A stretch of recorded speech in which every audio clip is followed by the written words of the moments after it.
Assalamualaikum warahmatullahi wabarakatuh. Baiklah, di sini saya akan menyampaikan aksi nyata modul 1.4 yaitu tentang budaya positif. Saya Mary Eliza, CGP angkatan 8 dari SMPN 42 Kuto, Kabupaten Pasaman. Adapun tujuan aksi nyata saya pada kesempatan ini adalah untuk menumbuhkan budaya positif di sekolah yang dimulai dari dalam diri dengan meyakini nilai-nilai kebajikan universal dan menjadikan murid yang memiliki kemerdekaan dalam belajar. Tolak ukurnya, yang pertama adalah terbentuknya keyakinan kelas melalui kegiatan pembentukan keyakinan kelas oleh guru dan murid. Yang kedua, murid dapat menjalankan keyakinan kelas dan memahami nilai-nilai kebajikan yang ada di dalamnya. Lini masa tindakan, yang pertama menghadap kepala sekolah dan menjelaskan rancangan kegiatan yang akan dilakukan sehubungan dengan budaya positif sekaligus meminta izin. Yang kedua, berkolaborasi dengan rekan guru dan berkoordinasi dengan wali kelas untuk membuat keyakinan kelas di kelasnya masing-masing. Dan ketiga, memantau, merefleksi, dan mengevaluasi keyakinan kelas yang telah dibuat. Dukungan yang dibutuhkan, diantaranya ada dukungan dari kepala sekolah, rekan guru, dan murid agar kegiatan yang telah dirancang dapat terlaksana dengan baik. Yang kedua, sarana dan prasarana untuk menumbuhkan budaya positif di sekolah. Dan yang terakhir adalah orang tua dalam memantau budaya positif anak dari rumah. Berikut adalah kegiatan diseminasi di sekolah mengenai pemahaman dan pengalaman budaya positif.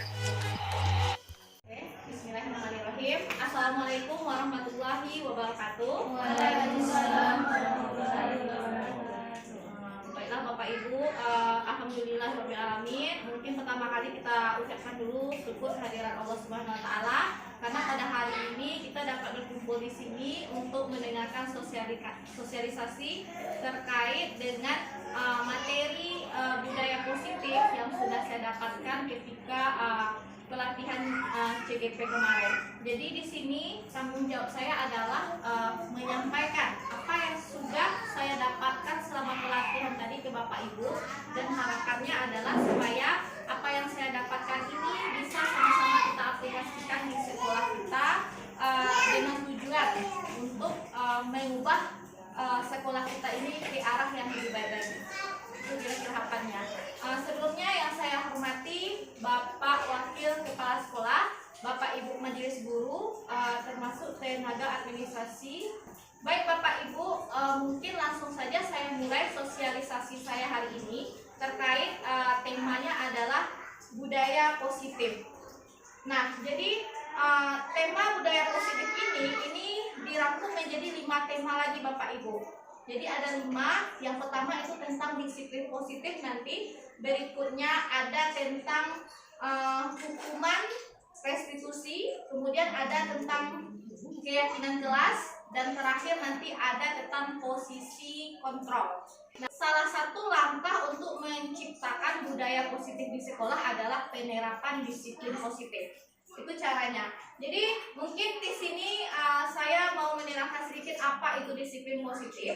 Jadi dalam budaya kita, makna disiplin itu adalah menjadi sesuatu yang dilakukan seseorang pada orang lain untuk mendapatkan kepatuhan. Nah, jadi kalau kita lihat di sini kata kepatuhan itu ibaratnya bisa diartikan dengan disiplin.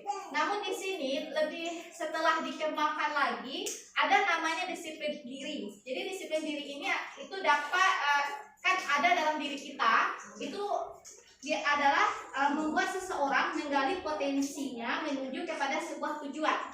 Jadi sesuatu yang dihargai dan bermakna.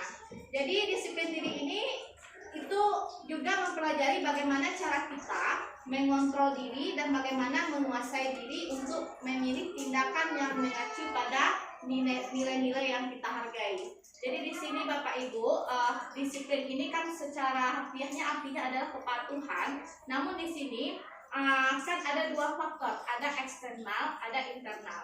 Jadi yang diharapkan di sini untuk menciptakan budaya positif di sekolah itu adalah disiplin diri, berarti dalam diri kita sendiri, berarti dalam internal kita. dengan tujuan tadi supaya kita itu dapat mengontrol diri, kemudian menguasai diri kita dan memilih tindakan yang mengacu pada nilai-nilai kebajikan. Baik Bapak Ibu, saya lanjutkan. Tujuan dari penerapan disiplin positif ini itu agar terbentuknya kalau di sekolah ya Bapak Ibu, murid-murid yang berkarakter, kemudian berdisiplin, santun, jujur, peduli, bertanggung jawab, dan merupakan pembelajaran sepanjang hayat sesuai dengan standar kompetensi kelulusan yang diharapkan. Jadi itu kira-kira tujuan dari disiplin positif ini. Baik Bapak Ibu, saya lanjutkan lagi. Nah, untuk langkah berikutnya ada tentang teori motivasi, hukum, dan penghargaan serta restitusi. Jadi di sini kenapa kita perlu membahas dulu tentang 3 teori ini? Nanti itulah yang akan kita terapkan di akhir nanti untuk proses segitiga restitusi. Nah, jadi di sini ada 3 motivasi perilaku manusia itu menurut Diano Dosen. Yang pertama adalah untuk menghindari ketidaknyamanan atau hukuman. Jadi kalau kita lihat ini adalah faktor eksternal ya, bukan dari dalam diri. Yang kedua adalah untuk mendapatkan imbalan atau penghargaan dari orang lain.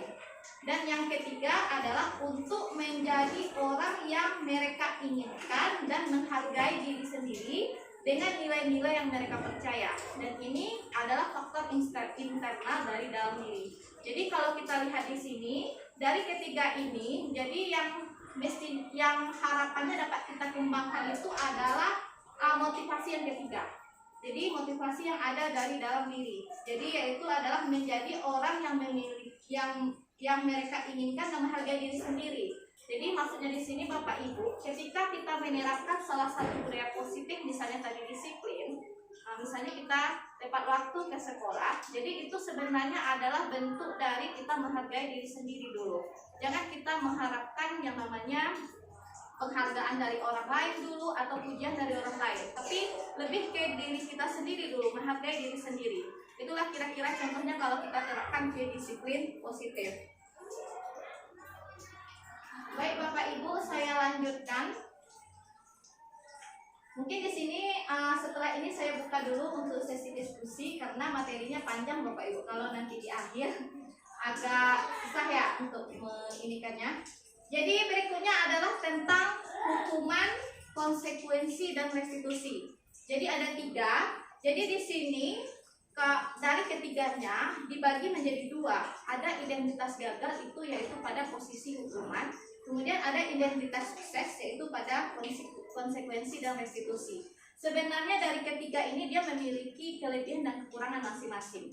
Baik, kita coba yang pertama itu kita lihat dari hukuman. Hukuman itu adalah sesuatu yang menyakitkan, yang harus menyakitkan itu harus terjadi.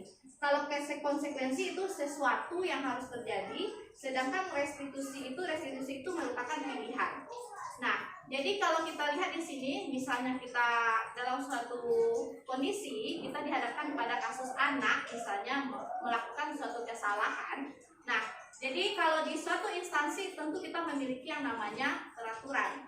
Nah, peraturan itu bisa posisinya peraturan itu dalam bentuk hukuman, bisa saja dalam bentuk konsekuensi ataupun dalam bentuk restitusi.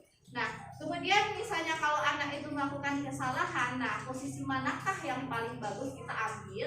Nah, mungkin saya lanjutkan dulu. Kemudian hukuman ini biasanya itu dia tidak nyaman untuk murid atau anak kalau dalam jangka waktu yang panjang. Karena biasanya kan sifatnya memang memaksa. Dan itu biasanya hanya berlaku pada suatu instansi saja ya. Kemudian kalau konsekuensi dia sama dengan hukuman, tidak nyaman untuk murid atau anak untuk jangka waktu yang pendek.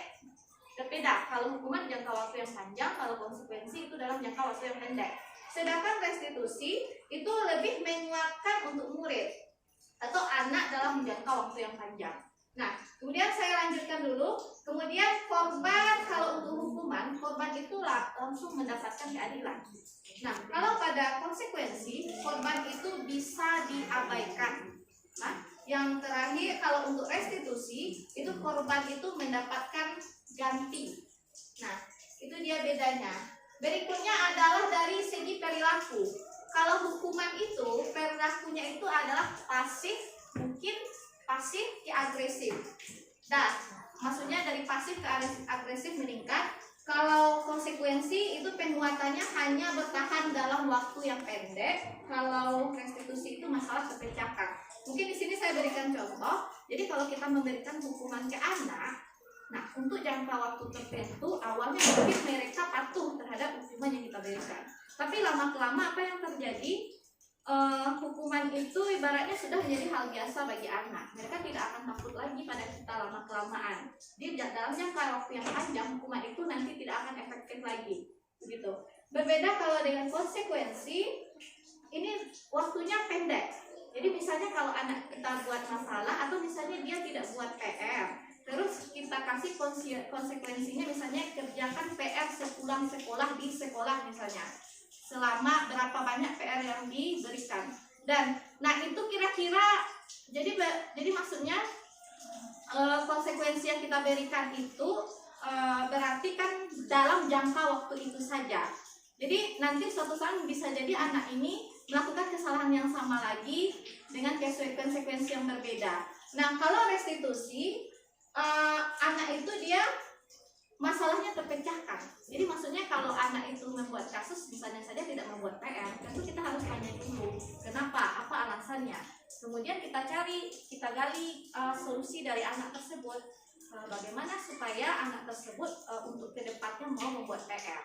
Terus yang paling penting itu yang kita tanyakan adalah kapan waktunya dia memulai. Kapan waktu anak tersebut memulai melakukan perubahan tadi untuk pemecah masalahnya. Itu yang paling penting.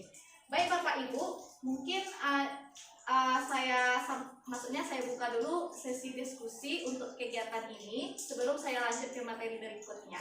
Mungkin ada dari Bapak Ibu yang mau bertanya terkait dari materi awal tadi, dimulai dari budaya positif, disiplin positif, sampai ke hukuman, konsekuensi, dan restitusi. Baik, saya persilahkan kepada Bapak Ibu.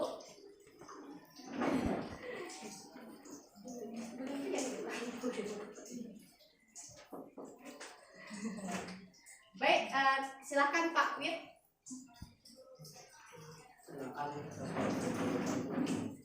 Dari beberapa paparan yang saya dengarkan itu terkait dengan disiplin.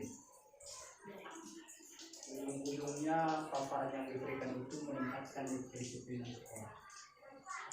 Yang mau saya tanyakan, kita yang mengajar di tingkat SLTP, yang harus diberikan kepada murid atau peserta didik yang berkasus itu untuk meningkatkan kedisiplinan, yang paling efektif itu apa, Bu?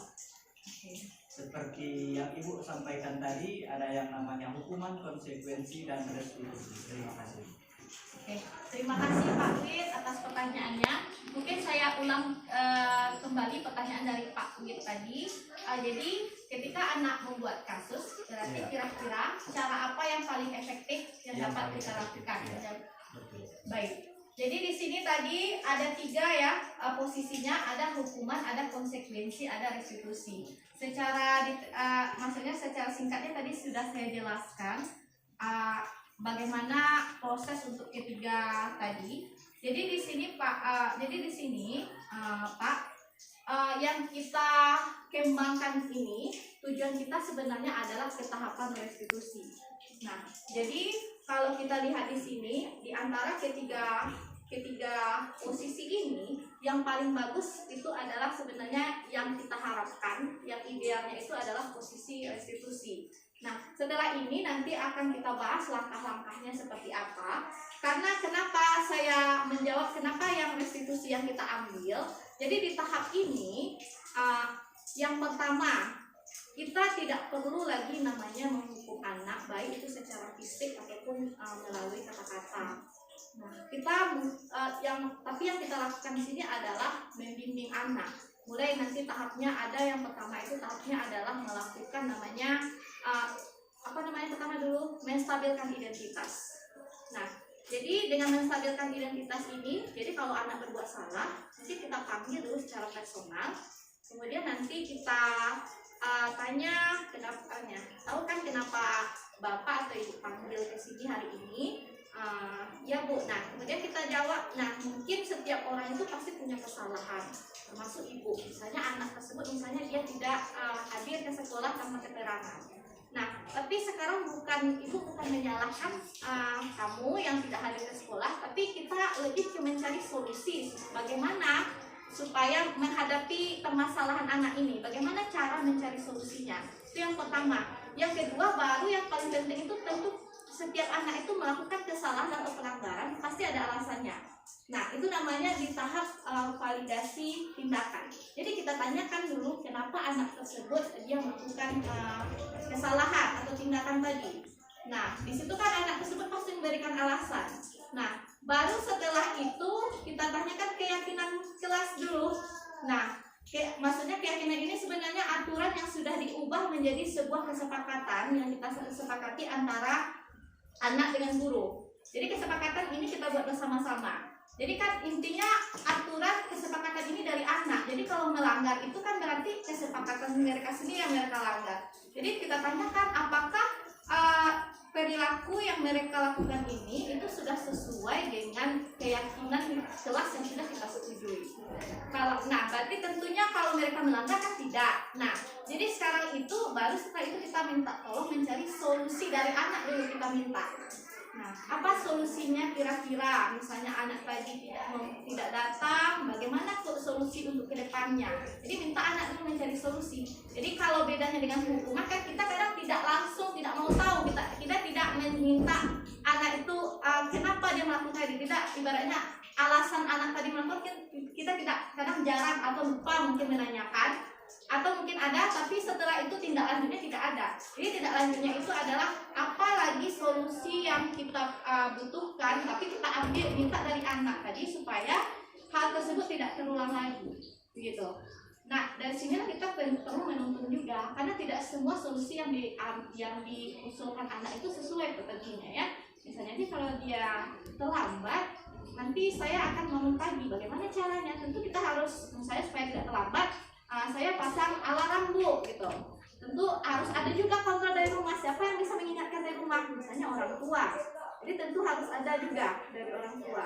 Dan itulah mungkin diperlukan kolaborasi kita di sekolah antara guru dengan anak dan dengan orang tua di rumah. Mungkin itu Bapak Wid penjelasan saya secara singkat. Sebenarnya materi ini ada berikutnya ini di bagian segitiga restitusi. Bagaimana kira-kira Pak Wid? Ya, terima kasih Bu untuk sementara dapat terpahami.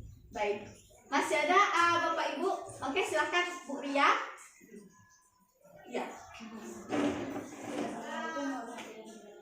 Waalaikumsalam warahmatullahi wabarakatuh.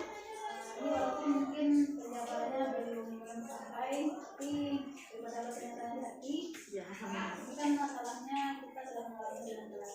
Oke, untuk kasus yang diberitakan tadi kan, yang mungkin satu orang atau dua orang. Kalau kira-kira umpamanya permasalahannya lebih dari segitu, umpamanya ada kelompok atau 10 orang, bagaimana kita cara menanggapinya, melakukan ini? Apakah kita berkelompok juga membawa anak itu sekarang bersama, umpamanya dalam satu mata terkait ada 10 orang atau 15 orang yang tidak mengerjakan tugas. Nah, bagaimana supaya mereka itu merasa dikembalikan kodratnya, tidak dipermalukan di depan teman-temannya? Bagaimana supaya apakah kita bawa ke kantor atau di dalam menyelesaikannya di dalam kelas tersebut langsung, atau apakah yang terbaik supaya nanti itu, karena ini pengalaman saya sudah dua kali pertemuan, jadi tidak ada penurunan terhadap sudah dicobakan ini restitusi ini, berusaha mencobakan restitusi ini, tapi tidak ada peningkatan, nampaknya masih segitu juga yang tidak membuat tugas. Nah, sudah usaha saya menanyakan alasannya, memanggilnya, mendekatinya, tapi besok tetap juga masih gitu banyak yang tidak membuat tugas. Jadi bagaimana langkah yang bisa diambil supaya segitiga restitusi ini bisa efektif untuk anak-anak yang kita yang mungkin jumlah kita dalam kelas itu banyak yang tidak melakukan tugas atau membuat tugas. Oke, terima kasih. Assalamualaikum warahmatullahi wabarakatuh. Waalaikumsalam warahmatullahi wabarakatuh. Terima kasih atas pertanyaannya dari Ibu Ria. Jadi di sini mungkin saya ulang lagi untuk lebih memahami. Jika dalam satu kelas itu ada lebih dari 1 orang, mungkin ada 5, Ada seperti kasus Bu ya, ada 10 mungkin ya yang melanggarnya tidak mengerjakan tugas. Nah, jadi apakah langkah segitiga restitusi yang kita lakukan itu harus per orang atau bersama-sama? Nah, jadi secara singkatnya saja di sini saya jelaskan dari segi pemahaman saya, memang yang kami dapatkan dari pelatihan kemarin, sebenarnya kan posisi kontrol setelah ini ada 5 kan, Bu ya. Ada penghukum, ada merasa bersalah, ada nanti teman, ada manajer, ada terakhir yang ada pemantau, ada manajer. Nah, jadi kita mungkin tidak langsung berada di tahap manajer ini. Manajer ini kan memang kita sudah full menerapkan segitiga restitusi. Nah, jadi memang di situ tuh yang diselesaikan kasus satu anak yang memang kami bahas. Benar kan Bu Pina? Ya. Nah, sekarang timbul pertanyaan, bagaimana ya kalau misalnya permasalahan itu ternyata lebih dari 1 orang. Nah, jadi kalau menurut pandangan saya pribadi, pendapat saya, kalau permasalahannya itu sama, mungkin kita bisa lakukan penyelesaian secara bersama-sama dengan anak. Kalau permasalahannya sama, tapi kalau dalam kelas itu ternyata ada lagi yang beda dari itu masalahnya, mungkin tidak bisa kita samakan.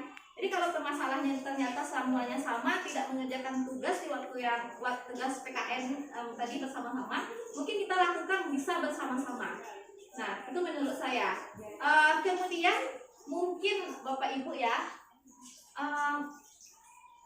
ibaratnya pelatihan dari posisi kontrol ini kan memang ibaratnya belum terlalu lama ya, maksudnya baru-baru ini baru. Jadi dimanapun sekolahnya, termasuk di sekolah kita baru memulai. Saya saja memang jujur, yang posisi ini, restitusi ini baru saya pahami, yang saya dalami memang pas CGB ini baru.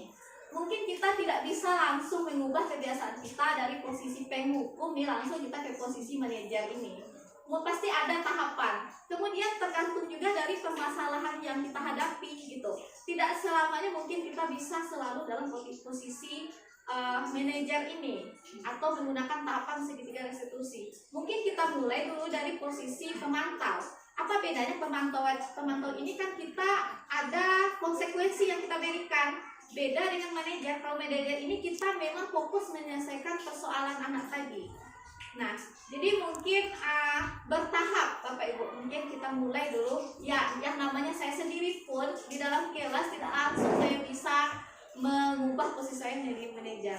Ada kalanya mungkin namanya manusia ya. Kita mungkin berada di tahap kita dengan kondisi anak, mungkin ya kita tahu sendiri ya, anak kita itu beragam, bervariasi, tingkah lakunya itu banyak gitu, minat dan bakatnya itu beragam. Jadi ada kala mungkin kita lupa gitu, balik lagi kita ke posisi penghukum, tapi di sini kita mungkin memulai merubah dari mungkin penghukum, kita ubah dari posisi merasa bersalah selama ini kan, kita ubah ke posisi teman mungkin, mulai kita dari yang paling bagusnya kan kita mulai dari pemantau sampai ke manajer. Jadi mungkin bertahap. Jadi memang tidak langsung berhasil, tapi yang namanya kita kan memulai apapun itu kita mulai. Kecuali kalau kita cuma paham teori-teori, kita paham tapi kita tidak lakukan, itu berarti memang tidak ada kita sama sekali memulai. Walaupun perubahannya belum nampak secara besar, kan kita mulai dari diri dulu, dari diri kita sendiri gitu kan. Mungkin nanti pengaruh-pengaruh kecil dari kita itu akan mengubah sekitar kita, orang-orang di sekitar kita, pemahaman orang-orang yang ada di sekitar kita. Itu kira-kira jawaban dari saya, Bu Lia. Baik, masih ada Bapak Ibu sebelum saya lanjutkan? Ya. Mungkin kita lanjutkan dulu ya Bapak Ibu. Sebenarnya dengan kondisi ini kita tidak, ya yang namanya kondisi mati lampu ya, kita tidak selalu dalam posisi harus, ya bagaimana lagi kondisi itu kita tidak bisa memaksa. Yang penting kita kan lakukan, memang kita lakukan sama hanya kita persiapan dari posisi manajer, kita mulai gitu. Apapun itu kegiatan pasti ada kurangnya. Baik, saya lanjutkan dulu Bapak Ibu. Itu tadi ya ada 3 posisi. Saya lanjutkan dulu.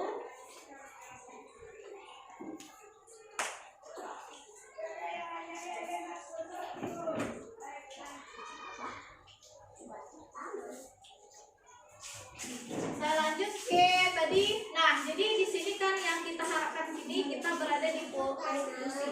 Jadi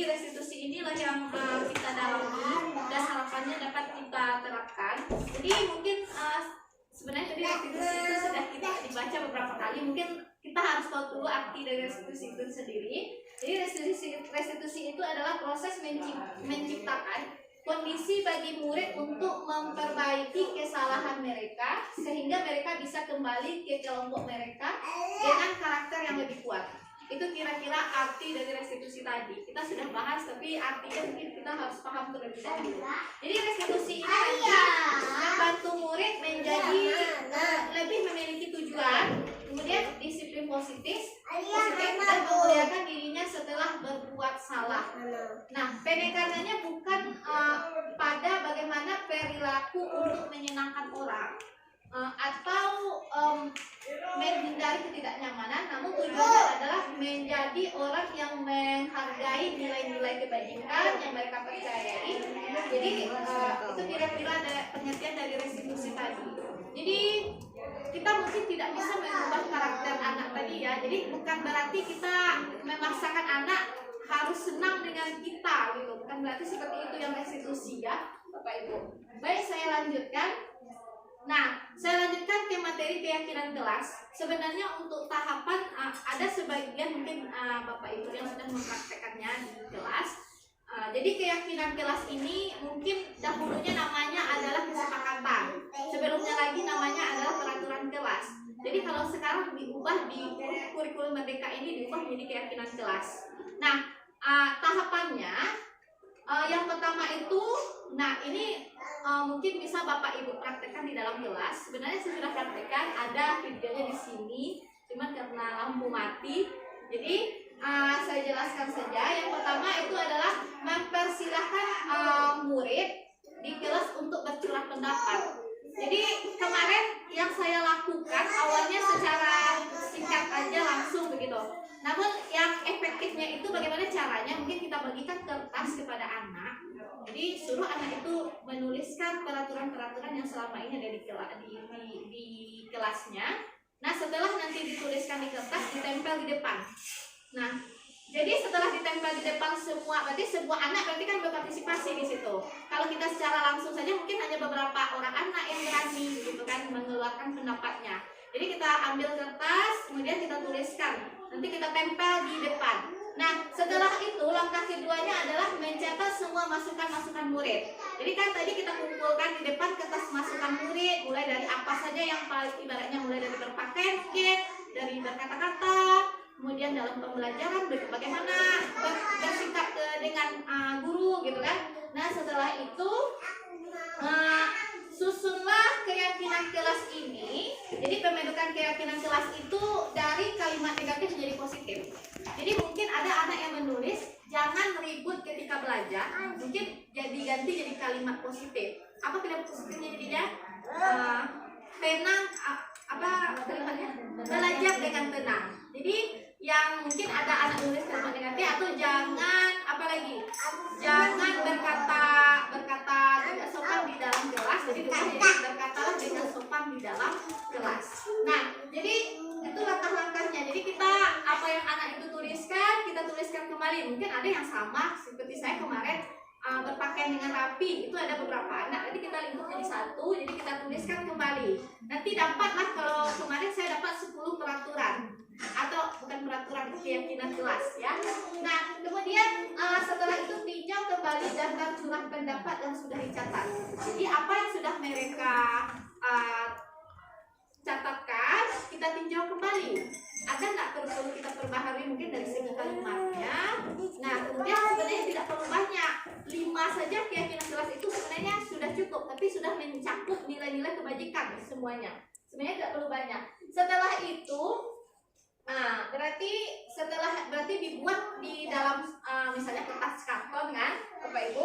Nah, setelah ditinjau berarti disetujui. Sebelum itu berarti kita harus sebenarnya menggali nilai kebajikan. Menggali nilai kebajikan ini membutuhkan proses ya Bapak Ibu, dan saya itu sudah laksanakan. Nanti saya jelaskan secara singkat karena anak-anak itu kadang kurang tahu nilai kebajikan ini apa begitu. Nilai kebajikan itu kan banyak Bapak Ibu ya. Di antaranya ada kebersihan, apalagi kedisiplinan, keselamatan termasuk itu, kerapian, tanggung jawab, nanti semua nilai tadi. Cuma kadang anak ini tidak memahami istilah tanggung jawab, mereka tahu. Cuma bagaimana tindakan atau sikapnya seperti apa, kadang susah Jadi ada proses sebenarnya harus dilakukan anak-anak tadi. Mungkin butuh waktu juga. Saya memang sudah saya lakukan kemarin itu di kelas 9 ya kalau tidak salah. Menggunakan ada tabel T namanya, kemudian ada tabel Y di situ.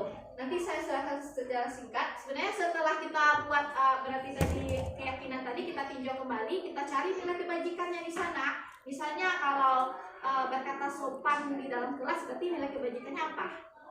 Berarti kan sopan santun. Atau mengerjakan tugas tepat waktu. Berarti nilai kebajikannya adalah ya disiplin. Nah, jadi disiplin ini jadi menanamkan kepada anak lagi supaya mereka memahaminya. Nah, itu ada prosesnya. Jadi kan nanti setelah ditinjau ulang baru nanti kita tandatangani bersama-sama. Baik Bapak Ibu, sebenarnya ini ada fotonya saya laksanakan kegiatan. Nah, jadi tahapannya supaya anak ini paham, pertama ada namanya tabel T. Tabel T ini adalah tampak seperti, tidak tampak seperti. Misalnya saja kita ambil satu nilai kebajikan ada misalnya adalah hormat begitu. Berarti kalau hormat ini, tapi anak-anak ya kita suruh berdiskusi misalnya dalam kelompok, dibuatlah tabel T-nya, berarti ada dua tabel Bapak Ibu, ada tampak seperti, tidak tampak seperti. Jadi rasa hormat ini kalau dari tindakannya tampak seperti apa kira-kira? Misalnya sini kalau hormat itu berarti apa contohnya di sini, misalnya menyapa teman dan guru ketika bertemu, itu merupakan salah satu bentuk hormat berarti ya. Yang tidak tampaknya berarti kebalikannya, berarti yang tidak harus dilakukan oleh anak, misalnya tidak acuh kepada teman dan guru, itu berarti kan yang tidak, maksudnya tidak tampak seperti yang tidak harus dilakukan anak. Jadi kan dengan mereka mencari-cari, oh ini yang benarnya ya, ini yang tidaknya. Contohnya lagi misalnya kalau rasa diterima dan dimiliki, misalnya melibatkan semua anggota kelompok, ini berarti dalam belajar kelompok di kelas ya. Nah, kalau tidak tampak seperti berarti menguncilkan salah satu temannya begitu. Berarti kan itu tidak tampak seperti itu. Jadi dengan proses itu kan diharapkan anak itu memahami mana ya tindakan yang ibaratnya rasa hormat itu, yang mana yang benarnya, yang mana yang tidaknya. Saya contohkan satu lagi, misalnya memberikan kata-kata atau komen membesarkan hati bila teman kita berhasil, berarti kan tampak seperti. Tidak tampaknya bagaimana? Marah atau iri kepada atas keberhasilan teman kita. Berarti kan tidak boleh kita seperti itu, gitu ya. Oke, kira-kira seperti itu ya Bapak Ibu. Itu adalah tabel T-nya namanya, supaya anak ini lebih memahami nilai-nilai kebajikan tadi. Sebenarnya ini kalau untuk pelaksanaannya di kelas, kita kelompokkan anak-anak, jadi anak-anak yang mencarinya. Misalnya rasa hormat, apa-apa kira sikap-sikap yang tampak atau tidak tampak seperti. Baik, saya lanjutkan. Kemudian ada tabel Y namanya satu lagi. Tabel Y-nya itu dia seperti Y ya Bapak Ibu. Seperti ini. Ini dituliskan aja karena tidak ada ini ya. Nah, jadi di sini ada di atasnya terdengar seperti. Kemudian ada terlihat. Terlihat. Nah, kemudian satu lagi adalah berperilaku. Nah, ini juga dilakukan oleh anak-anak dalam kelompok, murid-murid kita. Jadi disuruh anak tadi, kalau misalnya memiliki sikap hormat, maka terdengar seperti apa kita ketika berkata-kata. Nah, jadi misalnya seperti apa? Jadi misalnya kalau misalnya meminjam barang saja lah, berarti setelah dipinjam berarti harusnya bagaimana? Apa yang kita bilang? Berarti terima kasih gitu. Jadi terdengarnya berarti seperti terima kasih gitu. Terima kasih. Kemudian kalau kita izin langsung keluar saja atau bagaimana tuh harus ada ya, apa kira-kira yang terdengar, berarti permisi Bu gitu. Nah, kira-kira seperti itu kalau terdengar. Cuma di sini anak-anak sebenarnya yang mengerjakan. Kemudian ada lagi terlihat. Jadi terlihat dilihat dari tindakan dan tingkah lakunya. Jadi misalnya dia mau minjam barang temannya, atau berarti harusnya bagaimana perilakunya, berarti dalam memegang atau meminjam itu harus izin dulu. Nah, seperti itu kira-kira. Kalau dia misalnya gitu ya, menghormati itu. Kemudian berperilaku, jadi misalnya sopan santun, tentu bagaimana setiap bertemu berarti harus tersenyum ramah. Itu kalau dalam berperilaku. Jadi sebenarnya ini cara-cara yang digunakan. Berikutnya, cara yang terakhir itu adalah ini lebih memahami sebenarnya posisi kita sebagai murid dan guru. Jadi ada namanya tugas guru, tugas murid. Jadi ini juga anak. Jadi ada tabel di sini namanya ini tugas guru. Satu lagi ada tugas murid. Supaya mereka lebih memahami sama nilai kebajikan tadi dan memahami keyakinan yang sudah mereka sepakati. Jadi ini juga anak diminta untuk mengidentifikasi apa tugas guru, apa tugas murid. Nah, misalnya saja kalau saya waktu itu dari muridnya dulu, apa tugasmu, apa kewajibanmu sebagai seorang siswa. Jadi mereka buat di situ belajar. Apalagi belajar mencapai cita-cita itu kemarin. Terus apa lagi? Mengikuti upacara bendera katanya kemarin. Itu yang saya dapatkan. Terus apa lagi kemarin tuh? Masih ingat nggak? Ada menaati peraturan sekolah. Nah, kemudian apa tugas guru? Kalau tugas guru jelas ya, mengajar, mendidik. Nah, jadi harapannya dengan proses ini nanti mereka lebih paham lagi. Oh, tanggung jawab saya sebagai murid kan ini. Dan guru ternyata juga memiliki tanggung jawab yang sama gitu. Mereka juga mendidik saya. Itu harapannya. Baik Bapak Ibu, mungkin itu saja ya dari proses ataunya ini tersampaikan semua materi. Oke, kalau tidak saya lanjutkan terlebih dahulu. Nah, di sini juga disinggung tentang kebutuhan dasar manusia. Jadi gunanya kita membahas ini nanti kan efeknya ke perilaku anak. Jadi kebutuhan dasar manusia ini kan kebutuhan yang mesti harus terpenuhi. Baik bukan hanya anak, kita juga sebagai manusia pribadi memang harus memenuhinya. Kalau misalnya tidak terpenuhi, nanti muncullah hal-hal. Nah tujuan kita kan sebagai guru ini kan supaya diarahkan ke hal positif. Nah kadang kan kalau tidak terpenuhi nanti ke arah negatif jadinya. Nah di sini ada kebutuhannya itu ada 5. Yang pertama itu adalah kebutuhan bertahan hidup. Nah udah jelas ya, kebutuhan bertahan hidup berarti sebagai manusia tuh kita butuh apa? Makanan, tempat tinggal, udah jelaskan, pakaian. Itu berarti kebutuhan primer kita. Sama ya, kita kalau anak-anak pun tentu kita terapkan dalam kehidupan sehari-hari. Pagi itu harus makan dulu. Karena berarti itu kan sudah kebutuhan dasar kita. Kita kan butuh energi untuk belajar. Jadi kayak pada siswa mungkin kita harus terapkan juga anak-anak pagi itu makan dulu gitu. Kemudian istirahat gitu. Jangan hanya bermain dan belajar, tapi kita namanya termasuk kita guru ya, butuh juga yang namanya istirahat. Entah lagi kan kita butuh namanya masih jam 12. Kebutuhan pokok itu kebutuhan bertahan hidup namanya ya. Kita juga butuh makan. Berikutnya adalah kebutuhan atas kasih sayang dan rasa terima kasih. Nah, kasih sayang mungkin kan kita butuh kasih sayang dari keluarga kita, dari orang tua. Kita sendiri kan ya, dari siapa lagi? Suami ya. Termasuk siswa kita. Dia butuh kasih sayang dari rumah, butuh juga kasih sayang di sekolah. Karena kan kita ibaratnya pengganti orang tuanya. Gitu. Kemudian rasa diterima. Jadi dimanapun dia berada, dia itu merasa dia itu memang berada di kelompok tadi. Dia tidak merasa terasingi dari kelompok tadi. Misalnya identitas mereka ada kan di sini siswa SMP 42 Koto. Jangan sampai siswa kita itu merasa dia bukan bagian dari ini siswa kita, bukan warga SMP 42 Koto. Itu maksudnya di sini. Berikutnya adalah kebebasan. Jadi setiap manusia itu kan butuh namanya kebebasan. Kebebasan di sini dalam arti adalah kita sendiri itu kan punya ide tersendiri, termasuk anak kita dalam belajar. Mereka itu punya minat dan bakat masing-masing. Jadi kita tidak boleh terlalu memaksa mereka harus menyukai ini, tapi bimbinglah mereka sesuai dengan minat dan bakatnya. Begitu. Nah, berikutnya adalah kesenangan. Ya, sama ya. Yang namanya manusia butuh juga namanya hiburan. Butuh namanya supaya bagaimana ketawa, supaya kita senang. Itu kan kita butuh. Tuh kebutuhannya. Yang terakhir adalah penguasaan.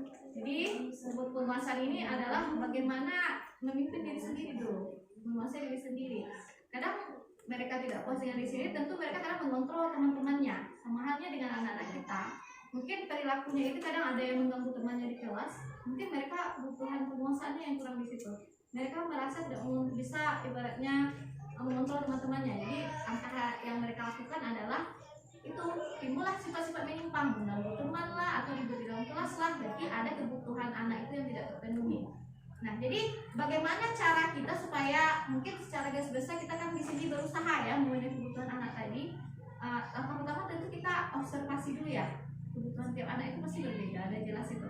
Yang berikutnya, bagaimana kita mendesain mungkin dalam pembelajaran, bagaimana supaya pembelajaran ini itu bisa memenuhi kebutuhan belajar anak tadi kalau kita dalam belajar. Nah, karena pasti minat bakat mereka berbeda-beda, gaya belajar mereka berbeda-beda. Jadi dalam pemenuhannya itu nanti di tahap berikutnya ada namanya pembelajaran diferensiasi. Kami masih dalam proses itu, tapi saya sudah sedikit memahami. Jadi bagaimana cara kita sebagai guru memenuhi kebutuhan anak itu, mungkin langkah pertama tentu kita lakukan dulu yang namanya observasi pada anak tadi. Caranya mungkin secara langsung di kelas mungkin, atau yang cara kedua adalah melalui tes assessment, atau cara yang ketiga ya dari hasil penilaian sebelumnya. Nah itu mungkin dibahas nanti, tapi dia ada hubungannya ternyata dengan ini lebih lengkapnya. Nah itu kira-kira Bapak Ibu untuk kebutuhan dasar manusia. Berikutnya ini dia lanjut ke posisi kontrol. Ini yang tadi saya bahas ya, sebenarnya sudah saya singgung. Posisi kontrol itu ada 5. Yang pertama ada namanya posisi pendukung tadi. Nah kalau posisi pendukung ini dicontohkan misalnya kalau dari gurunya, biasanya kalau anak berbuat salah mereka langsung menghardik, kemudian menunjuk-nunjuk misalnya dengan kata-kata kasar. Kemudian apa lagi? Misalnya kalau kamu tidak melakukannya, maka saya akan gini, gitu kan? Kemudian hasilnya nanti kalau kita lakukan berulang-ulang, maka awalnya mungkin anak takut, tapi lama-lama apa yang terjadi? Anak itu lama-lama memberontak, gitu. Nah itu salah satunya. Kemudian ada pembuat merasa bersalah. Nah kalau kita sebagai guru biasanya posisi merasa bersalah ini kita lakukan ketika anak berbuat salah, kita ceramahi sepanjang-panjangnya. Nah kita ceramahi menunjukkan kalau kita kecewa dengan tindakan anak tadi gitu. Nah misalnya di sini kamu tuh sudah mengecewakan bapak, inilah anak-anak misalnya orang tua di rumah gitu. Jadi itu kan mereka memang ketika itu mungkin mereka berubah gitu, tapi ujung akhir dari tindakan itu mereka berarti apa namanya mental mereka kena lagi, mereka merasa tidak berguna, merasa bersalah dalam diri mereka. Jadi itu bukannya positif efeknya, tapi malah negatif gitu. Kalau jangka panjang diterapkan, itu kira-kira. Kemudian ada posisi teman. Posisi teman itu misalnya posisi teman kalau kita guru ya, misalnya membuat alasan-alasan untuk murid. Misalnya begini, anak ribut, kemudian kita tegur, tapi tegurnya begini, janganlah ribut kalian ya, nanti ibu dimarahi oleh kepala sekolah. Nah itu namanya posisi teman gitu. Jadi cuman anak-anak kira-kira sebetulnya bagaimana kalau seperti itu? Ada nggak dihiraukan kita sama sekali? Nggak ada gunanya kita ngomong gitu, tetap aja seperti itu. Jadi itu namanya posisi teman. Dan terakhir berikutnya ada posisi pemantau. Pemantau ini kalau dari segi guru tindakannya biasanya menghitung dan mengukur. Jadi misalnya anak terlambat 20 menit, kemudian kita proses. Kamu tadi terlambat 20 menit ya. Nah nanti konsekuensinya apa? Ada konsekuensi di sana. Itu namanya posisi pemantau tadi.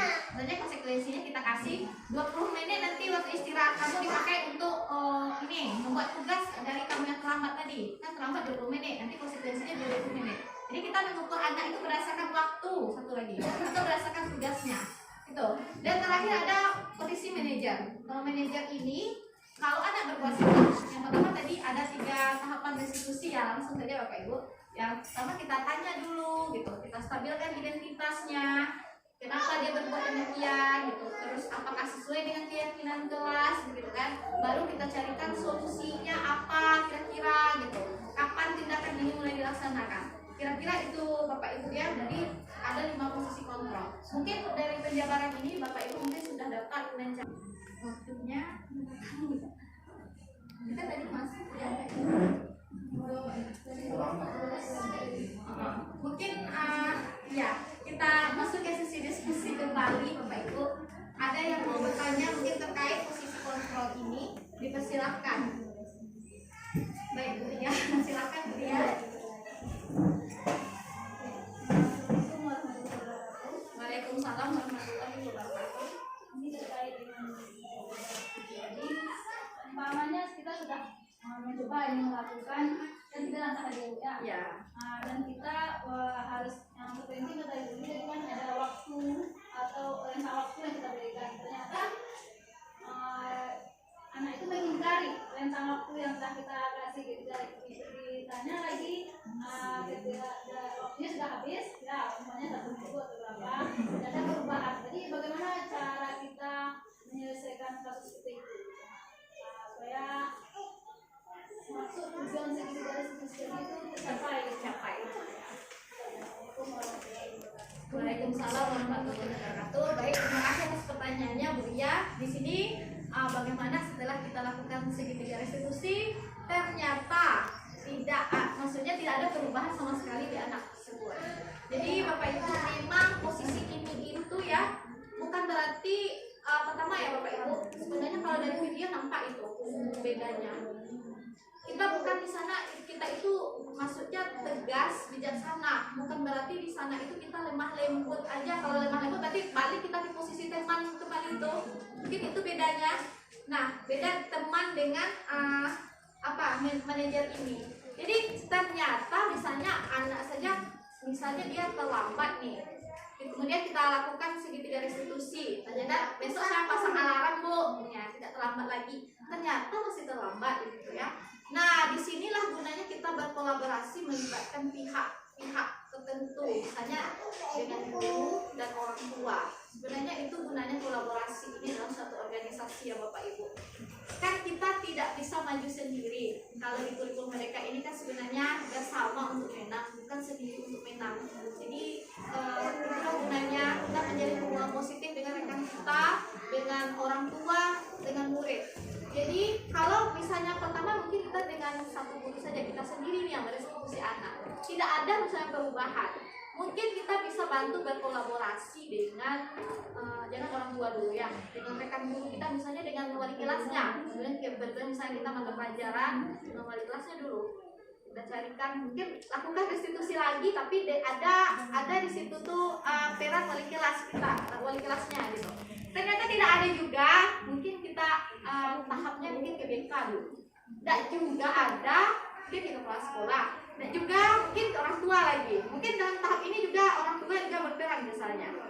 Nah, misalnya saja ya, yang dari contohnya, tadi dalam hal terlambat ya, misalnya dalam hal lain misalnya, anak tadi dia laki-laki, dia misalnya robek bajunya. Nah, kemudian kan kita restitusi antara A dan B. Yang B ini robek bajunya. Jadi kan kita minta bagaimana solusinya. Ternyata yang B ini mau bajunya itu diperbaiki kembali. Misalnya kalau SMP mungkin sebagian udah ada yang pandai menjahit, ada yang belum kan. Jadi bagaimana caranya? Ternyata yang anak yang merobek baju ini tak pandai dia menjahit. Kan solusinya buntu kalau secara apa kan. Jadi kita lah sebagai guru menuntunnya bagaimana. Bagaimana kalau berkolaborasi dengan guru prakarya misalnya. Di prakarya ada menjahit atau apa prakarya ada misalnya, atau di bagian seni budaya, atau mungkin yang memang ada khusus itu. Jadi mungkin bisa nanti kamu misalnya kan minta saran dari ibu ini sebagai guru prakarya, atau misalnya guru apa yang lainnya, misalnya kalau menjahit ini mungkin prakarya bisa misalnya contohnya ya. Nah, memberikan saran, jadi kamu bisa minta bantu dengan ibu tadi, tapi memang sebelum itu kita sudah harus ada hubungan dulu nih dengan guru prakarya tadi. Mungkin langsung aja anak nanti disuruh sama ibu Mary gitu, harus menjahit baju saya Bu, bukan, tapi disuruh anak itu belajar di situ, belajar menjahit dengan ibu si ini yang prakarya gitu. Nah, baik Bu gitu. Nah, dari situ gitu.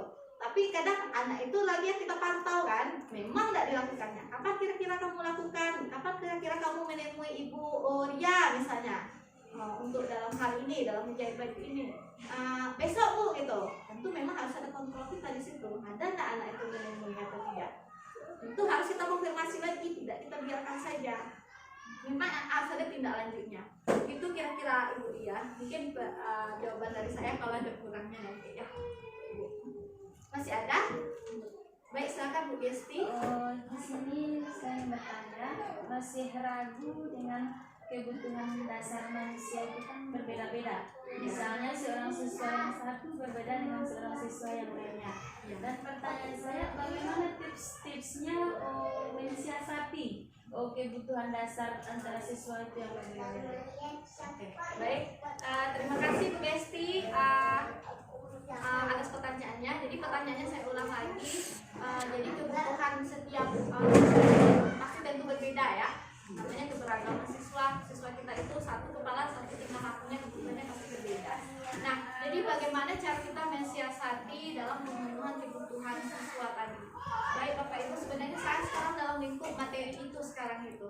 dan baru saja saya pelajari tadi malam ya. Itu sebenarnya udah masuk ke lintas pelajaran diferensiasi setelah ini. Jadi pembelajaran diferensiasi itu adalah upaya guru untuk memenuhi kebutuhan belajar murid. Jadi sebelum pelaksanaan pembelajaran ini, langkah yang kita lakukan pertama tentu kita harus tahu dulu apa-apa saja kebutuhan anak ini. Jadi salah satu langkah-langkahnya atau cara yang dapat digunakan tadi, yang pertama mungkin di dalam kelas yang paling simpelnya kita amati secara langsung anak-anak saja. Mungkin tidak, ini butuh waktu mungkin dalam satu kali pertemuan akan nampak kebutuhan anak itu secara nyata, tapi pasti ada beberapa orang, khususnya apalagi yang minta-minta yang memang sering bermasalah. Mungkin itu yang kita identifikasi dulu. Anak ini kebutuhannya apa ya kira-kira? Tentu kita harus tahu alasannya ini melakukan ini kira-kira kenapa. Kemudian itu cara pertama. Cara berikutnya kita bisa lakukan namanya asesmen diagnostik. Ya, itu pas diagnostik.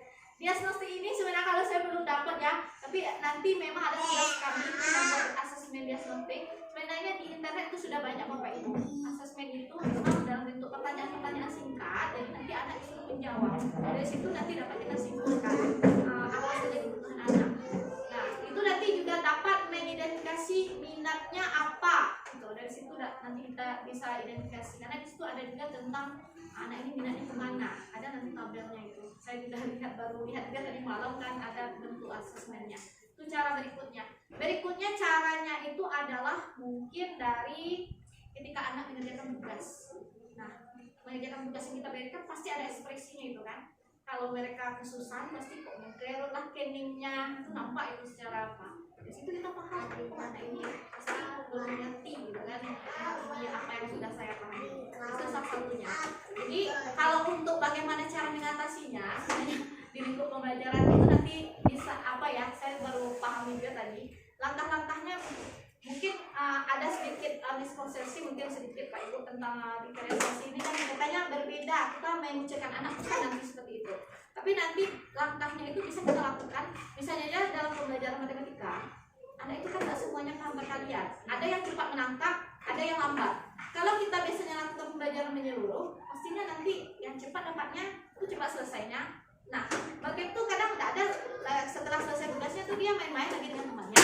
Jadi supaya hal itu tidak terjadi, kita kelompokkan anak ini. Yang kita maksudnya yang tingkat kemampuannya mungkin yang udah bagus, kita kelompokkan untuk kelompok. Bukan berarti kita membeda-bedakan anak, tidak. Supaya nanti anak yang masih lemah, kita lebih banyak yang membutuhkan kita lebih banyak. Berarti lebih banyak di situ kita memberikan perhatian. Bukan berarti kita membedakan ini ibu yang pintar-pintar aja ibu apakan. Sedangkan yang ini bukan itu maksudnya.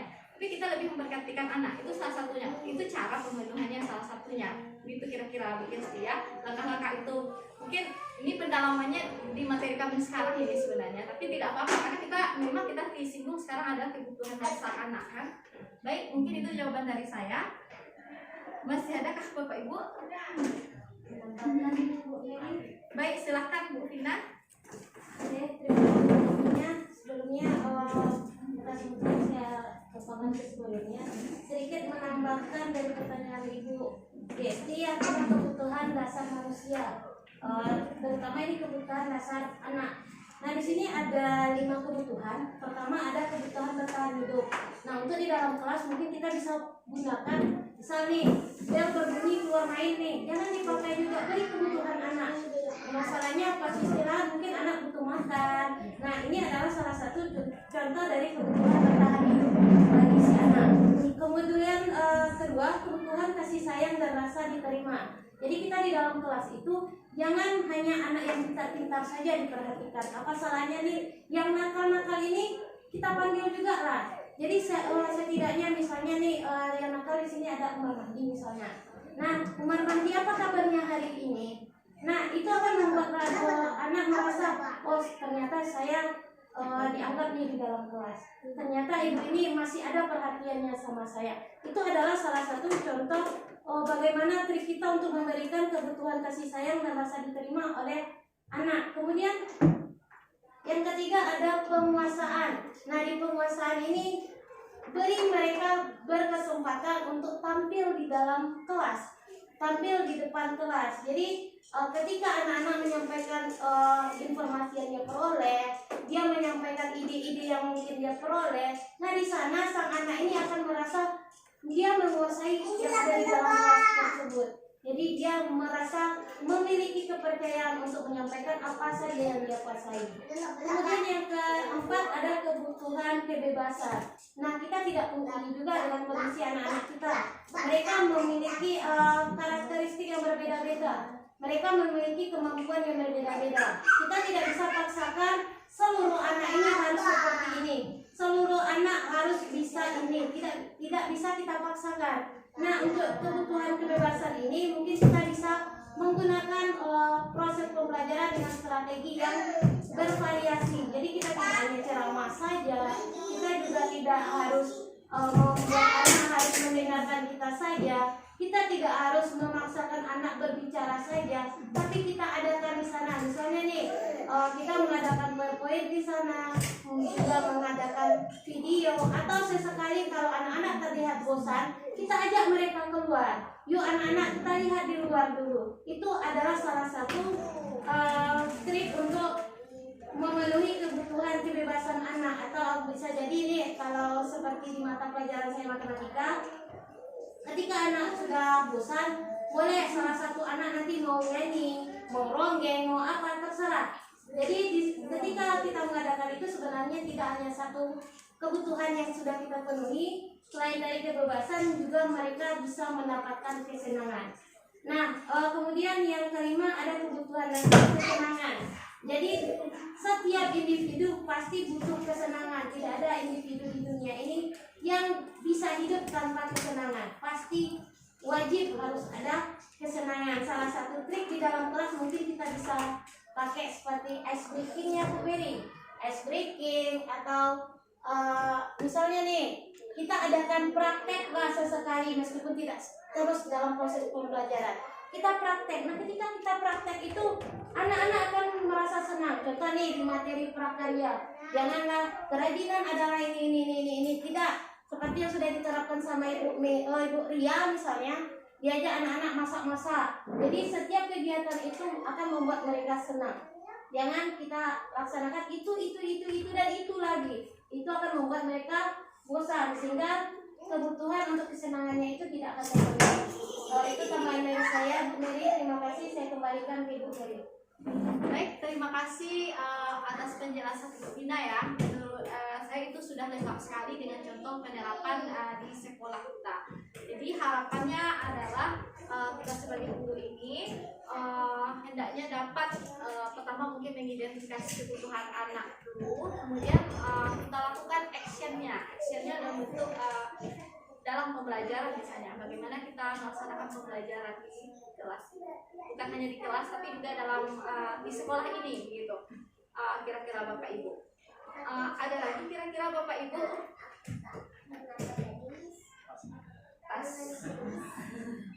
baik, mungkin untuk segi ketiga restitusi ini dia ada di bagian terakhir ya Bapak Ibu. Tadi kan saya sudah jelaskan juga untuk bagian ketiga restitusi ini sudah panjang lebar ya Bapak Ibu.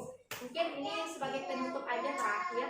Jadi di bagian terakhir tujuan akhir kita ini adalah bagaimana kita penerapan apa yang sudah kita dapatkan ini kita terapkan dalam kehidupan kita. Bukan dalam kehidupan saja tapi di sekolah ini dengan tujuan supaya sekolah kita ini ada perubahan ke arah yang lebih baik lagi ke depannya. Jadi yang terakhir di sini adalah ada tentang segitiga restitusi. Ada tahapannya tadi juga ya Bapak Ibu. Yang pertama ada menstabilkan identitas, yang kedua adalah manajemen keyakinan, dan yang ketiga itu adalah memvalidasi tindakan yang salah. Jadi harapannya adalah apa yang kita lakukan tadi intinya kalau dari segitiga restitusi itu kan kelebihannya anak itu bisa memecahkan permasalahannya sendiri. Itu sebenarnya. Jadi Bapak Ibu masih ada kan sebelum saya tutup Bapak Ibu sebelum saya simpulkan sebenarnya ada satu dari baik silakan Pak Ilham. Baik, assalamualaikum warahmatullahi wabarakatuh. Waalaikumsalam warahmatullahi wabarakatuh. Tentunya setiap sekolah tentu siswa ini kan banyak perangai banyak sikap segala macamnya kan. Tadi ada hukuman, ada konsekuensi, ini ke penjelasan pertama lagi kan, ada restitusi. Nah, itu kan kalau kasusnya yang ringan saja. Di sekolah itu kan kadang ada kasus berat. Nah, kasus berat kan, kasus berat itu contohnya terjadi amoral.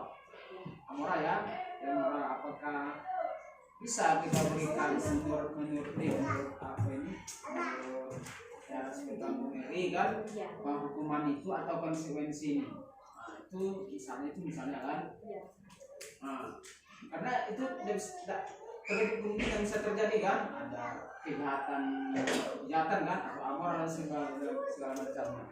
Kalau sekarang kan itu ada yang marah-marah itu, apa itu? Narkoba kan, nah sekarang udah marah kayak dunia pendidikan kan. Ya mungkin itu. Assalamualaikum warahmatullahi wabarakatuh. Waalaikumsalam warahmatullahi wabarakatuh.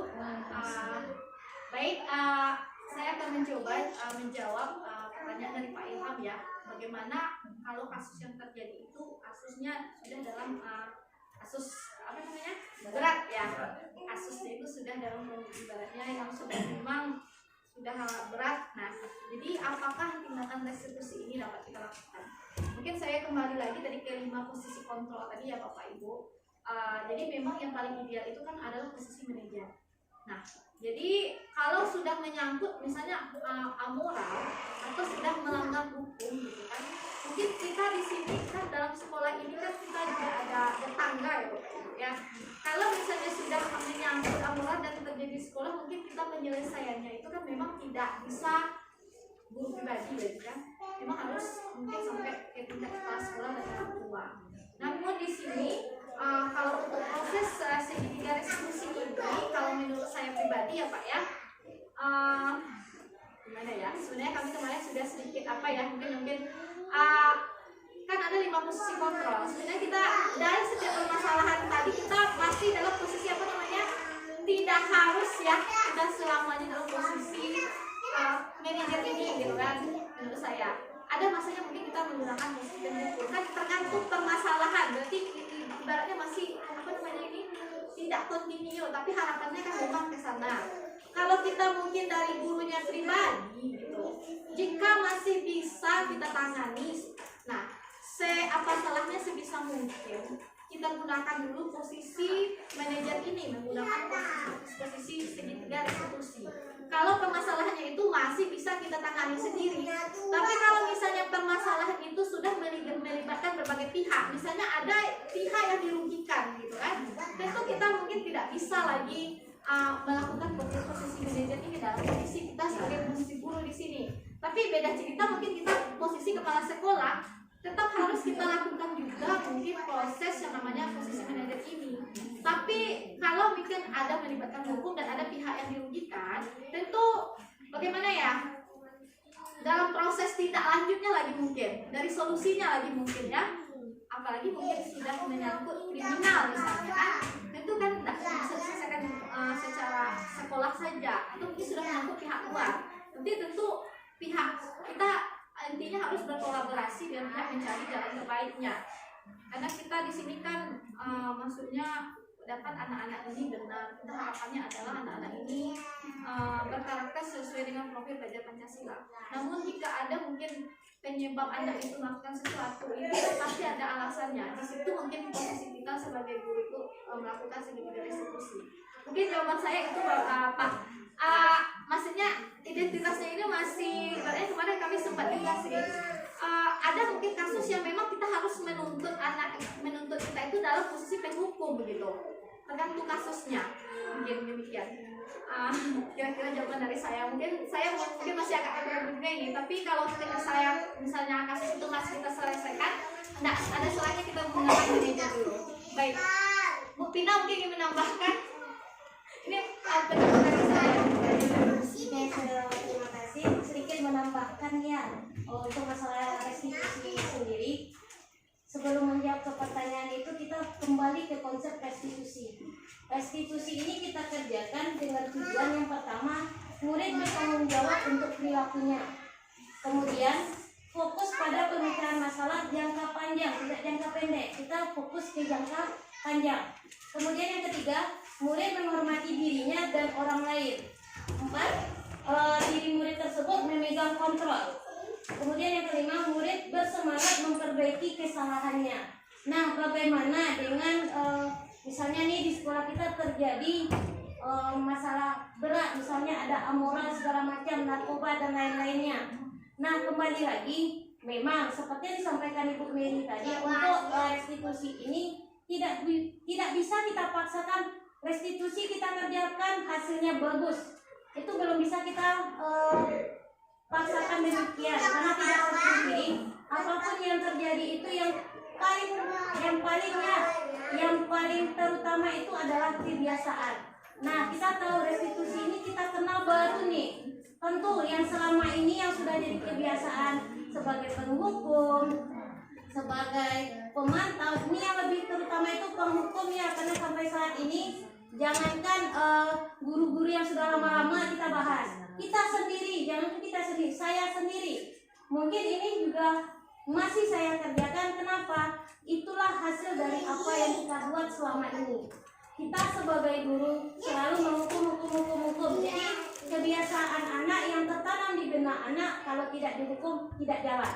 Inilah hasil dari kebiasaan yang lama-lama. Itu makanya muncullah posisi kontrol sebagai manajer, sehingga diharapkan anak itu janganlah harus dihukum dulu baru paham, janganlah dipaksa dulu baru jalan. Inilah munculnya restitusi. Nah, bagaimana nih dengan seperti yang disampaikan Pak Ilham tadi, yang sudah berat gimana? Kita tetap menggunakan restitusi. Kenapa? Restitusi ini nanti menyadarkan anak, itu yang kita harapkan. Tetapi bukan berarti kita restitusi diamkan aja, tidak. Di restitusi itu nanti kita restitusi anak, misalnya nih kasusnya narkoba, kita tanya nih ke anak, apa yang dia kerjakan, baik tidak. Setelah dia mengatakan, oh saya rasa ketika di restitusi anak-anak pasti tahu mana yang baik, mana yang tidak. Nah, setelah dia mengatakan dia sadar nih itu tidak baik, kenapa? Jangan kita langsung katakan, oh nak, pakai narkoba itu tidak bagus, nanti gini, tidak usah. Kita tanyakan kepada anak, apakah yang dikerjakan itu baik. Nah, kenapa dia berbuat demikian? Itulah yang dalam proses restitusi itu sendiri. Nah, setelah itu nanti kita tanya kepada anak, nah, apakah hal yang seperti ini akan membuat kamu senang selamanya? Misalnya narkoba, kenapa pakai narkoba? Mungkin anak-anak akan menyampaikan, ya Bu, ketika saya pakai narkoba saya merasa senang, nyaman, kemudian hati saya tenteram. Itu mungkin pendapat si anak. Kita tanyakan kedepannya seperti apa. Nah, apakah itu tidak akan mengganggu kesehatan anak dan segala macam. Nah, diharapkan dari restitusi sendiri anak-anak ini sadar, oh ternyata yang saya kerjakan itu salah. Nah, kita sebagai guru tentu tidak hanya sampai di kita saja, karena kita tahu ketika anak-anak makin narkoba itu tidak hanya keyakinan kelasnya yang sudah dilanggar, tapi juga melanggar. Pertama ada peraturan sekolah. Mungkin ini butuh kerjasama dengan pihak-pihak lain, termasuk juga pihak kepolisian. Karena misalnya untuk kasus narkoba, anak-anak yang sudah termasuk ke narkoba itu tidak mungkin bisa berhenti otomatis saja dengan kata-kata yang kita sampaikan, tidak. Jadi mungkin bisa kerjasama dengan pihak kepolisian dan lain sebagainya, juga dengan orang-orang kesehatan, misalnya dengan melakukan rehabilitasi agar anak ini nantinya yang sudah pakai narkoba bisa berhenti secara perlahan menggunakan narkoba. Begitu juga dengan kasus-kasus yang lainnya. Sebenarnya kalau dikatakan kasus berat tentu tergantung lagi kasusnya apa. Jadi ini saya ambil satu contoh aja, itu narkoba. Oke, itu saja tambahan, saya kembalikan ke Ibu Iri. Baik, terima kasih Bu Ina atas penjelasannya, sangat rinci ya. Jadi mungkin di sini saya sedikit menambahkan ya terkait kasus tadi. Memang kita harus berkolaborasi dengan berbagai instansi juga. Sebenarnya dalam lingkup pendidikan kita ini, sebenarnya bagusnya memang ada dari kepolisian, dari tentara, dari apa lagi, dari kesehatan.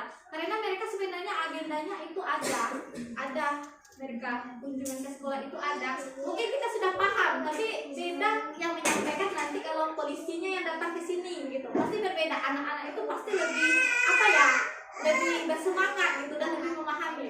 Kalau secara nyata kan kita sendiri sudah paham ya tentang kesehatan anak ini. Cuma berbeda kalau yang menyampaikan itu adalah pihak-pihak atau instansi tertentu. Sebenarnya itu bagusnya kita bekerja dengan instansi tertentu, karena memang mereka kalau kita kasih surat ini proposal, mereka itu sebenarnya mau itu, karena memang ada agenda mereka dalam hal kunjungan ke sekolah ini. Jadi harapannya nanti misalnya kalau kita bekerjasama dengan pihak kepolisian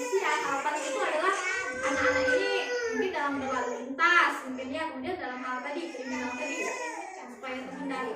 Itu salah satu bentuk usaha kita lah mungkin Bapak Ibu. Mungkin masih ada Ilham? Oh iya, tanya dulu bagaimana dari jawaban tadi Pak Ilham? Baik. Mungkin kita bisa juga terapkan manajernya kalau kita posisi sebagai guru kan. Apalagi misalnya masalah memang anak kita sendiri. Cuma nanti kita lanjutnya mungkin kan prosesnya mungkin tidak bisa kita sendiri, harus ada kolaborasi dengan pihak lainnya. Sebelumnya. Jadi diantaranya di sini adalah yang pertama, saya di sini sudah melakukan penerapan segitiga restitusi. Nah, jadi di sini saya bersama beberapa murid itu melakukan segitiga restitusi. Nah, ini adalah tahapan kegiatannya. Silahkan Bapak Ibu. Ini sebentar. Tidak jalan dia. Tapi itu jalan. Suaranya ya. Restitusi yang pertama adalah menstabilkan identitas, yang kedua validasi tindakan yang salah, yang ketiga adalah menanyakan keyakinan. Adapun kasusnya, yaitu kasus Jana, salah satu murid SMP Negeri 4 Purwokerto yang tidak masuk saat pelajaran IPA. Dikhawatirkan Jana akan ketinggalan materi pelajaran IPA dan berkeliaran saat jam sekolah masih berlangsung. Sebagai guru, saya harus menyelesaikan permasalahan Jana menggunakan tahapan segitiga restitusi.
terkait dengan paham bahwa itu pasti pernah melakukan kesalahan. Jadi kesalahan itu kan pasti ada alasan. Ini tidak mencari salahnya siapa, tapi yang penting itu adalah bagaimana menyelesaikan solusi dari permasalahan itu. Oke, baik. Ibu sekarang mau tahu, nah kenapa Siti tidak berpakaian putih dan moda seperti biasanya? Karena jadi rusak ya. Nah itu banyak itu serabat yang Siti pakai hari ini itu sudah sesuai ya dengan paham ya. Nah jadi sekarang bagaimana solusinya untuk biasanya saya memakai nanti sesuai dengan keyakinan kelas kita. Oke, diperbaikinya bagaimana caranya? Siti bisa menjahit sendiri? Bisa. Oke, kapan rencana ini akan mesti dilaksanakan? Oke, jadi setelah ini berarti Siti langsung menjahitnya. Berarti besok bisa menggunakan baju seragam longgar dan itu berarti seperti biasa berarti ya. Oke, baik Siti, terima kasih. Siti di sini sudah berusaha melakukan perbaikan dari tingkatannya. Ibu harap untuk depannya Siti tetap melaksanakan keyakinan kita dan baik. Baik, silakan Siti kembali ke kelas. Di sini ada respon siswa setelah melaksanakan kegiatan seperti tadi.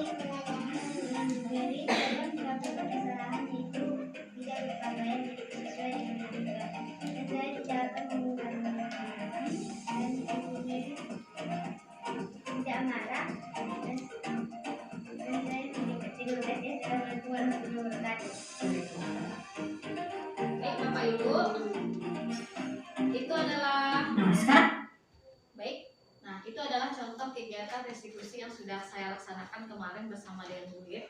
Mungkin masih ada beberapa kurangan. Nah, jadi ini mungkin bisa nanti menjadi acuan bagi Bapak Ibu juga ketika anak melakukan permasalahan. Mungkin kita bisa gunakan tahapan kegiatan segitiga restitusi ini.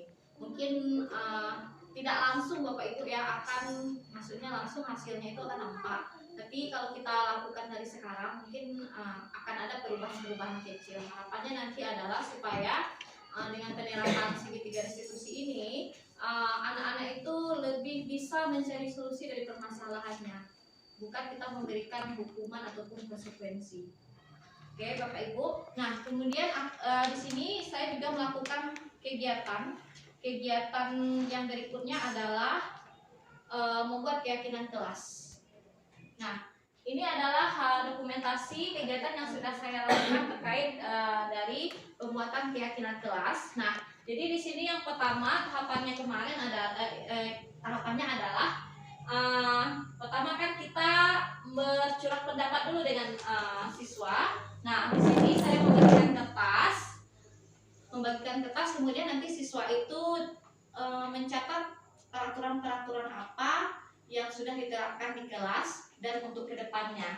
Nah di sini kita melakukan curah pendapat. Jadi supaya aturan itu terakomodir semuanya, di sini setiap siswa itu mencatatnya di kertas. Nah setelah itu siswa tadi kalau sudah selesai ditempel di kertas ya, seperti di gambar. Nah kemudian setelah itu kita tinjau aturan-aturan yang sudah dibuat yang sudah kita dapatkan dari siswa, kita tinjau kembali. Jadi kalau ada yang kalimatnya negatif kita jadikan kalimat positif. Kemudian ini kita tinjau, kita tuliskan kembali. Nah di sini kemarin dapat 10 keyakinan kelas. Nah setelah dapat 10 keyakinan kelas ini, nah kemudian dari keyakinan kelas ini kan kita lakukan kegiatannya kemarin ini dia ya, untuk menggali nilai-nilai kebajikan yang ada di dalamnya. Jadi ada menggunakan kemarin tabel T. Nah ini dia contoh tabel T-nya. Ada tampak seperti dan tidak tampak seperti. Nah kegiatan ini dilakukan secara berkelompok. Kemudian nah ini dia kan nilai-nilai kebajikannya. Kemudian kita juga menggunakan diagram tabel Y ya. Nah di diagram tabel Y ini ada terdengar, terlihat, dan berperilaku. Nah, ini kemarin didiskusikan 4 kelompok oleh siswa, dan yang tahapan yang terakhir adalah ini tentang tugas guru dan tugas murid. Nah, ini juga dilakukan oleh siswa dalam kelompok berdiskusi. Jadi kira-kira itulah beberapa penerapan. Satu lagi ada Bapak Ibu. Sebentar, masih ada nggak ya? Stop dulu. Baik Bapak Ibu, mungkin demikianlah pemaparan materi saya terkait konsep budaya positif di sekolah. Sebelum saya tutup, mungkin saya simpulkan dulu beberapa. Yang pertama, penerapan disiplin budaya positif itu adalah pertama ada dalam penerapan disiplin di sekolah. Jadi harapannya di sini adalah disiplin yang diinginkan itu adalah disiplin dari diri sendiri. Jadi faktor internalnya dari diri sendiri, bukan mengharapkan penghargaan dari orang lain ataupun mengharapkan pujian. Yang kedua adalah dalam hal posisi kontrol tadi, ada posisi tertentu. Harapan kita di sini adalah supaya dalam penyelesaian masalah anak ini kita mungkin belum memulai, tapi masalahnya kita dari sekarang memulai. Mungkin dari posisi, mungkin tidak langsung manajer, dari pemantau dulu boleh juga ke posisi manajer. Karena kalau dilihat di sini yang identitas gagal itu adalah pada posisi yang pertama ada posisi hukum, yang kedua ada posisi merasa bersalah. Itu sudah gagal kita nanti identitas gagal. Sedangkan kalau di tahap ini kan kita bertahap ya, dari posisi teman, pemantau, manajer, ini yang kita mulai. Mungkin tidak bisa langsung, tapi harapannya adalah mudah-mudahan kita sampai ke posisi manajer tadi. Kemudian dalam kesepakatan kelas mungkin perlu kita, selain kita membuat keyakinan kelas tadi, perlu juga kita lakukan pemahaman kepada anak-anak tentang nilai-nilai kebajikan, supaya apa yang kita yang kita tempelkan itu di kelas itu bukan hanya bentuk tempelan saja, tapi dipahami oleh anak, tapi dari dirinya sendiri, bukan karena paksaan yang selama ini kita lakukan dengan aturan. Dan terakhir, mengenai dari resolusi ini, harapannya adalah mudah-mudahan kita bisa memulai. Setiap anak melakukan kesalahan, mungkin bisa kita memulai dan melakukan, pertama menstabilkan identitas dulu, bahwa setiap anak itu pasti termasuk kita ya, pernah melakukan kesalahan. Kemudian kita melakukan validasi tindakan, kita tanyakan dulu alasannya, jangan langsung marah-marah saja kita. Dan terakhir kita lakukan menanyakan keyakinan dan mencari solusi dari anak tadi, menggali solusi dari anak tadi. Baik, demikianlah mungkin yang dapat saya sampaikan pada sosialisasi disiplin positif ini. Mohon maaf apabila selama kegiatan langsung ada perkataan ataupun tindakan atau sikap saya yang ibaratnya tidak sesuai. Saya tutup dengan saya terima kasih juga kepada Bapak Ibu yang sudah memberikan waktunya, menyediakan waktunya dalam pelaksanaan sosialisasi ini, yang telah mendukung dan membantu juga selama kegiatan ini. Saya ucapkan terima kasih banyak. Saya tutup dengan Assalamualaikum warahmatullahi wabarakatuh. Oke. Baik Siti, tahu kenapa Ibu panggil hari ini ke kantor? Tahu Bu. Kenapa? Karena saya tidak memakai seragam sesuai dengan aturan.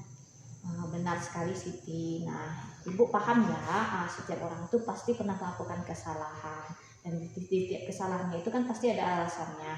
Kalau sekarang ini Ibu tidak mencari salahnya di siapa, tapi yang penting itu adalah bagaimana menyelesaikan solusi dari permasalahan Siti. Oke, baik. Ibu sekarang mau tahu, nah kenapa Siti tidak berpakaian putih dan dongker seperti biasanya? Karena kancing baju putih dongker saya rusak Bu. Oh begitu, jadi rusak ya. Nah Ibu tanya dulu, seragam yang Siti pakai hari ini itu sudah sesuai belum dengan keyakinan kelas kita? Tidak sesuai Bu. Ya, Ibu paham ya. Nah, jadi sekarang bagaimana solusinya lagi dari Siti untuk besoknya supaya berpakaian lagi sesuai dengan keyakinan kelas kita? Saya akan memperbaiki baju putih dongker saya. Oke, diperbaikinya bagaimana caranya? Menjahitnya Siti bisa menjahit sendiri? bisa. Bisa. Oke, kapan rencana ini akan Siti laksanakan? Pulang sekolah ini saya akan menjahitnya. Oke, jadi siap pulang sekolah ini berarti Siti langsung menjahitnya. Berarti besok bisa menggunakan baju seragam dongker dan putih lagi seperti biasa berarti ya? Iya. Oke. Oke, baik Siti, terima kasih. Siti di sini sudah berusaha melakukan perbaikan dari tindakannya. Ibu harap untuk kedepannya Siti tetap melaksanakan keyakinan kelas kita dengan baik. Baik, silakan Siti kembali ke kelasnya. Ya. Assalamualaikum warahmatullahi wabarakatuh. Saya Siti Asisa dari kelas 8 SMPN 42 Koto. Saya tadi dengan Bu Mary saya melakukan kesalahan yaitu tidak berpakaian sesuai dengan aturan. Dan saya tidak akan mengulanginya lagi dan Ibu Mary tidak marah dan saya mengucapkan terima kasih. Assalamualaikum warahmatullahi wabarakatuh. Assalamualaikum warahmatullahi wabarakatuh. Saya rekan dari Ibu Mary Eliza dari sekolah SMP 42 Koto.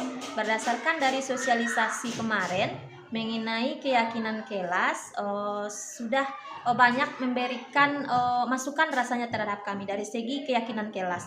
Keyakinan kelas itu kalau dulu rasanya kita membuat keyakinan kelas udah seperti itu saja, kurang aplikasinya lagi. Kalau setelah sosialisasi kita tahu bagaimana fungsi guru itu di sana, mungkin sebagai manajer ya, mengatur kelas kita itu bagaimana. Mudah-mudahan nanti dengan adanya keyakinan kelas yang sudah kita buat sekarang, kita bisa lebih mengetahui apa fungsinya dan bisa diaplikasikan dalam kelas kita, dan selanjutnya bisa diaplikasikan untuk selanjutnya. Demikian respon atau tanggapan dari kami sebagai anggota sosialisasi dari Ibu Mary Eliza. Assalamualaikum warahmatullahi wabarakatuh.